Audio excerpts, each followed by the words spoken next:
Hello everyone and welcome back to my channel. My name is Charlie Herman and welcome back to Charlie's Cruise Tips and Reviews. Sorry it's been so long, but I've been a little bit busy. I have a new shift at work. I'm still adjusting to it. I get out of work a little bit later at night, so that's why the videos and tips and reviews are a little slow in between, but I'm going to do my best to do better at that. Okay, so this will be my Carnival Freedom review. I got back from the cruise about 2.5, 3 weeks ago. I meant to do this review a bit sooner, but life got in the way a little bit, so I'm sorry it took so long to get this review out, but I'm doing it right now, and I hope you enjoy it.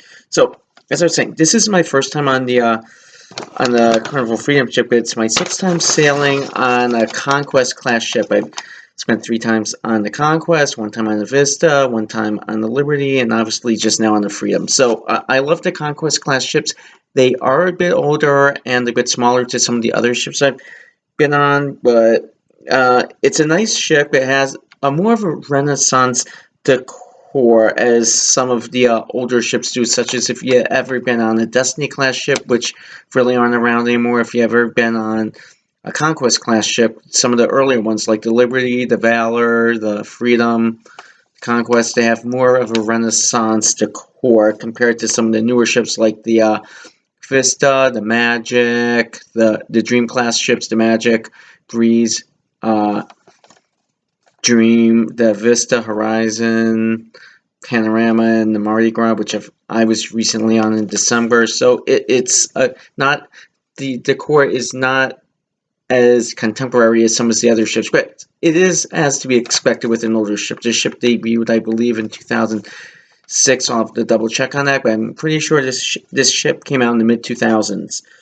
Um, it was a much more mellower crowd than I've normally seen on a Carnival ship in March. Now, it being an 8-day cruise might have something to do with it, but it was a bit more mellow than it normally is. It wasn't your typical party crowd that you would normally see on a Carnival ship in March. Could that you had a lot more families on board and groups together because it was so long for everyone to travel together because of the pandemic. That could have been it. I'm not really not 100% sure, but a much more mellower time than I normally have on Carnival in March. But I'm not complaining. It was actually a very nice change and a very nice experience.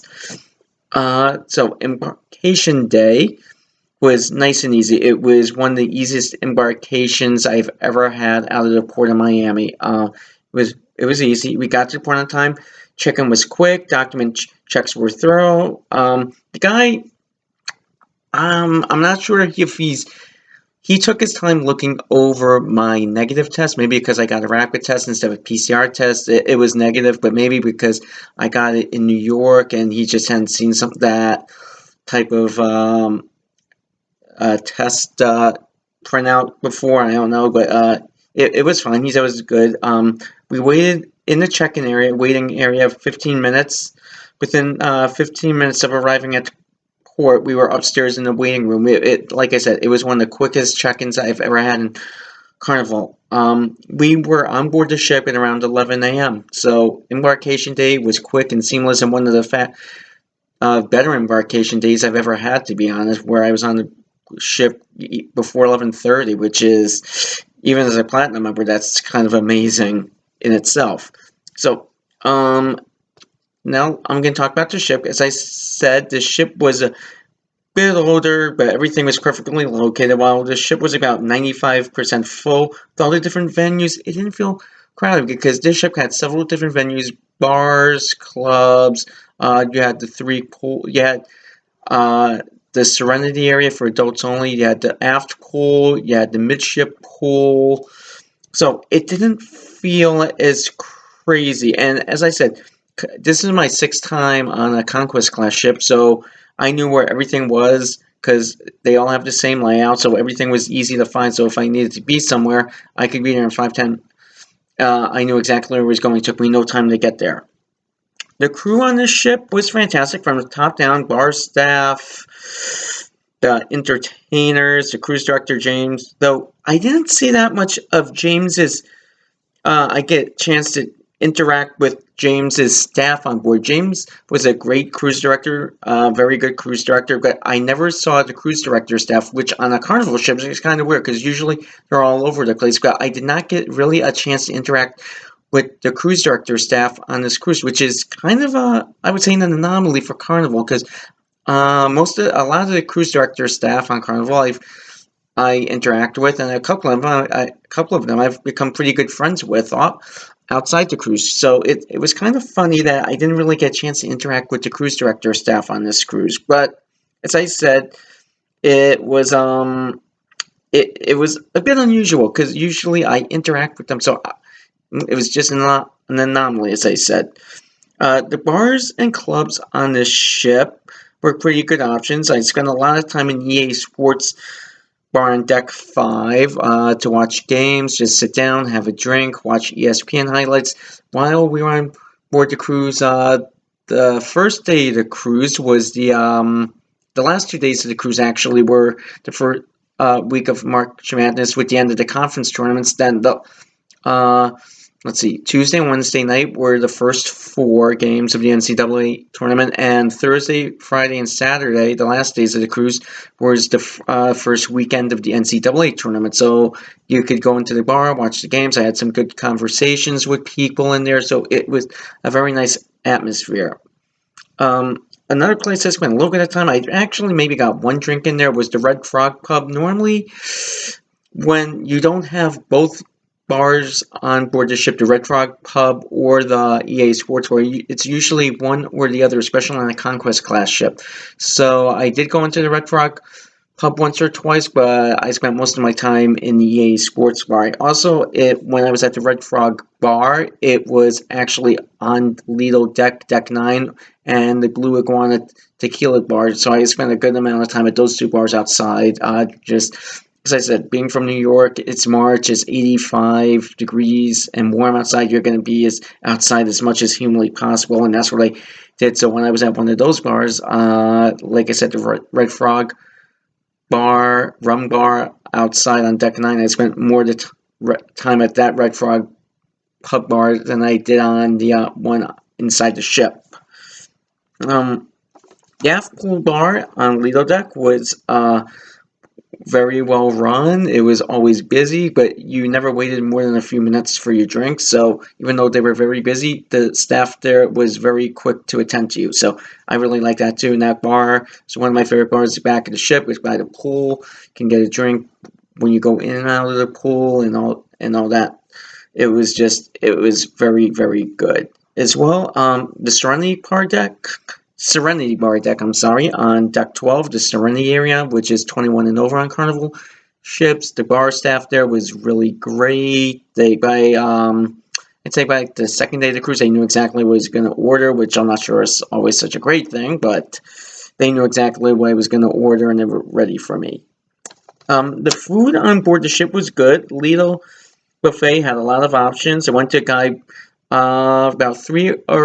have the Mongolia wok on there, which I didn't get a chance to sample this time. They had the deli, they had the good eats, they had the home-style kitchen, all very good options. You couldn't go wrong in there. I went to Guy Fieri's Burgers, about 4 or 5 times on board the ship for lunch on board. It's an 8-day cruise. I'd say about 4 or 5 days on that cruise, I was there for lunch. So as you can tell, I love the Guy Fieri's burger joint on the Carnival ships. The burgers were great. It did cause some havoc one day with my acid reflux, but I'm going to leave that alone. But other than that, it was Guy's Burgers are Guy's Burgers. They're great, and so are the fries. The main dining room was great.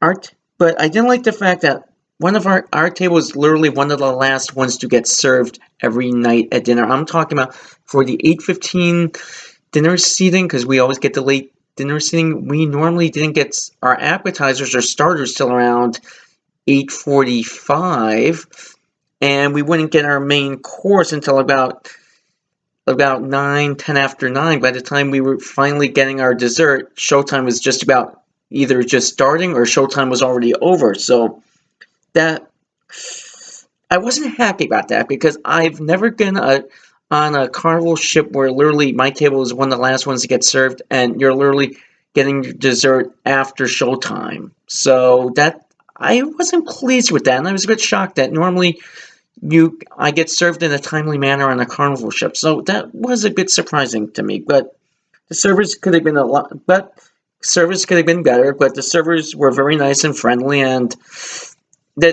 and to be honest, as I said, they were very friendly, but the main dining room was half empty most nights of the cruise. So a lot of people, I think, either did the early dinner seating or the at your time dinner seating when you can choose what time you go to eat. So the fact that it took us that long to get served when the dining room was half empty left a bad taste in my mouth. Now, if it was 100% full, I can understand that, yeah, it's going to take a little while. This dining room is full, but the dining room was half empty, so not getting served dinner until about 9 o'clock, 9:15 just didn't, I wasn't happy about.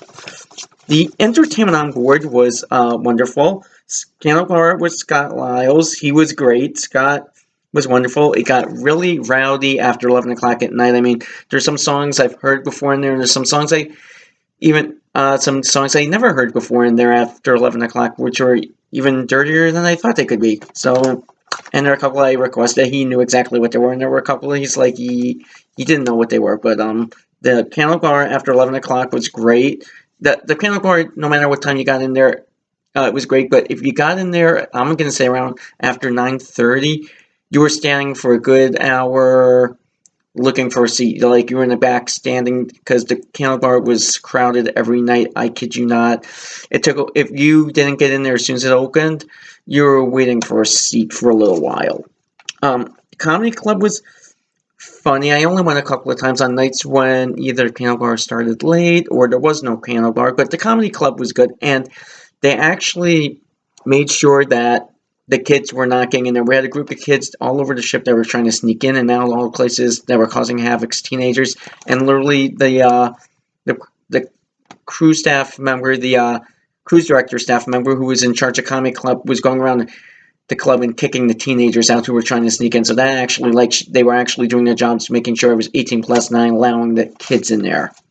The ports of call on this cruise were Half Moon Cay, Bahamas. That was my first time in Half Moon Cay. It was a nice port of call, but the weather could have been better. Unfortunately, it was not a beach day for my first time in Half Moon Cay, but I really liked the island. I hope to go back one day with a little bit better weather where I could just lay on the beach and relax. But it was a very nice island. My friend and I walked around. We got our steps in. We took some pictures. It was a great barbecue lunch. I had a hot dog, a burger, some fries. Yep, it was very nice Half Moon Cay. So hopefully next time I'm there, the weather will be a little bit better.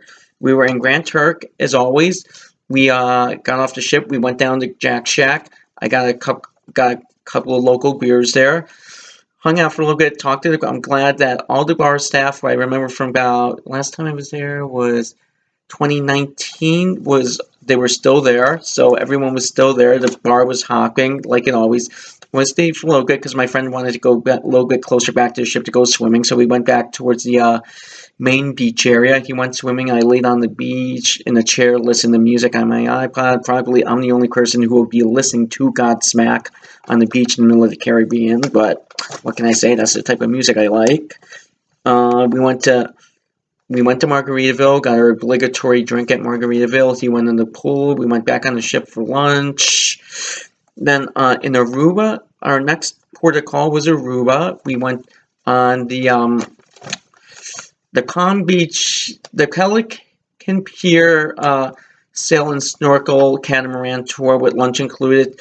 We went on the catamaran, took us to Palm Beach. There, it was beautiful. We had a great barbecue lunch. The catamaran, which after snorkeling pretty much became a booze cruise, and it was a lot of fun. The hosts were great, so I would definitely recommend that excursion if you're ever in Aruba. And our final port of call was Bonaire. We didn't do an excursion in Bonaire. We walked around. We took some pictures, did some duty-free shopping. I forgot the name of the bar we were at. It was recommended by a friend, but the service was not great there. It took us after we sat down, took 10 minutes for someone to take our order. Then we waited another half an hour just to get our drinks. We literally were there for an hour for one drink, then took forever to pay just to leave. So I wasn't happy about that, especially because it was St. Patrick's Day. We wanted to get back on the ship. In closing, it was a very nice cruise. It was a wonderful cruise. I was there with my best friend, one of my best friends. I met some great people on board. So overall, I'm going to give this cruise a good solid 7.5 out of 10. As I said, it was a bit older ship, which I expected, and like I said, it wasn't a 10 out of 10, but a 7.5 out of 10. Part of the reasons I give that, as I said, I didn't really get a chance to mingle with the cruise director staff, and as I said, the dinner service on board, the slow service, should I say, because our servers were wonderful. It was just they were slow, just so slow. So I'm giving this cruise a good solid 7.5 out of 10. My next cruise will be on June 5th Norwegian Breakaway out of Miami, which I've been on that ship before. So I will be doing a brief, not a review of that, but maybe a brief summary of that cruise because I've already reviewed that ship. And I hope to have another couple of tip videos or reviews out in the next couple of weeks, as well as an announcement about my cruise group's first inaugural cruise that will be going on in March 2023. With that, I say goodnight, everyone, and remember, be a cruiser.